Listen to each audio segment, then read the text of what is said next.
Hello and welcome. My name is Lylanthia, and today I'm going to show you where to find all of the heirloom vendors here, Horde Side in World of Warcraft. So we just ported into Orgrimmar, and we're coming up this little ramp off the side here. You can see there's the port-in area over there. And this is going to bring us up into the Valley of Strength. Decided to opt for the ground mount here, so that way, players that um, don't have flying mounts yet can still get access to all of this. We're going to run through the drag, just check out that on the map real quick. So we started out in here, came up out of the drag, and we're slowly looping around. And this is going to bring us out to kind of the main building in Orgrimmar, which is where the War Chief lives, right here in the Valley of Strength.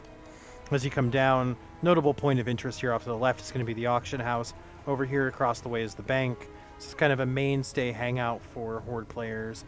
Lots of commerce happens here. This is where you'll start off any quest lines that have to do with the War Chief. And over here, off to the left-hand side of the building, it's going to be our guild vendor. The guild vendor has a whole bunch of different items. Most notably is going to be your cloaks for, leveling up through heirlooms. We've got your helms, and then also your pants. So this is the first place. The second place is going to be over in Undercity, so we're going to jam on over to Undercity and check those out as well. In order to get up to the flight deck, we're going to come up just a bit north of the War Chief building and catch one of these elevators. Going to wait for this guy to come on down. It's making its way. Loading, loading, loading.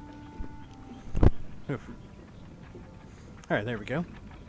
It's amazing to think that they have elevator technology in a game that feels like it's a old school high fantasy setting. I know at first I thought it was kind of neat that they had access to this, but then as the game progressed and we started seeing siege engines and more goblin engineering type stuff, it got a little easier to swallow.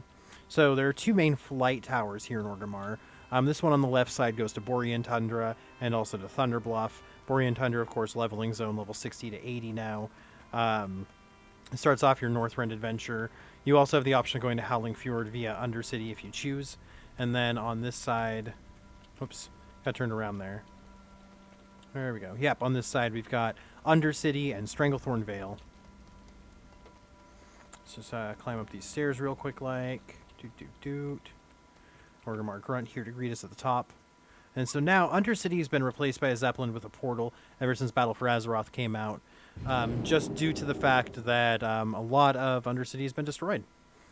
So top side, it doesn't look so great anymore. We'll go ahead and load in here. Keeps us on our mount. This mount, pretty sweet one here, Flame Talon of Alice Razor.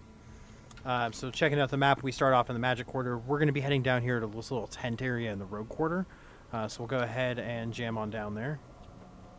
Now in Undercity, there's two ways to travel. You can either take these outer rings, which is what we're going to do, or you can jump into the middle through these 4 points and then cut across.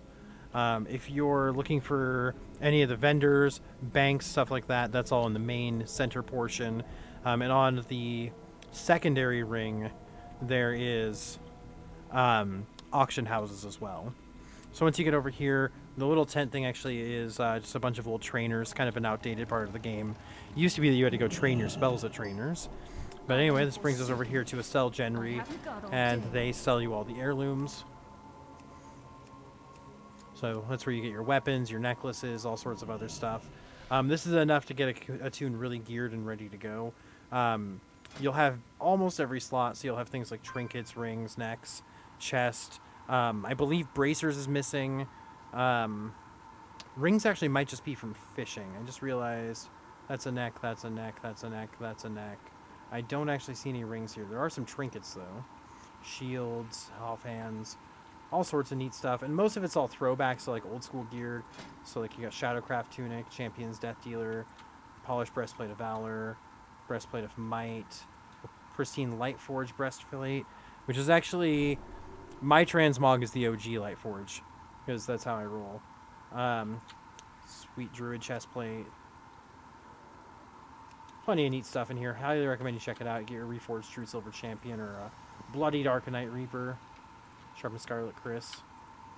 Anyway, that's how you get all the heirlooms, at least the ones that aren't by special unlockables. And then additionally, once you get 35 different heirlooms, you'll unlock the heirloom mount, which I'll show you here. It's actually what this guy is using, but I've got it chauffeured mechanohog. It is literally the most annoying mount in the game. It makes a lot of motorcycle noises. I'm going to refrain from jumping because that's what makes the most of it. I don't want to blow out your eardrums, but that's something that I wish I could disable while leveling. But anyway, this is a quick and dirty little guide here for you to be able to get set up with a new character. If you enjoyed watching the video, definitely throw us a like, and I'd love to, be pointed in a good direction for what kind of content people want to see. And if we have any feedback, toss me a dislike and tell me why. I would love to hear what's going on. Anyway, have a wonderful night, and thank you for checking us out.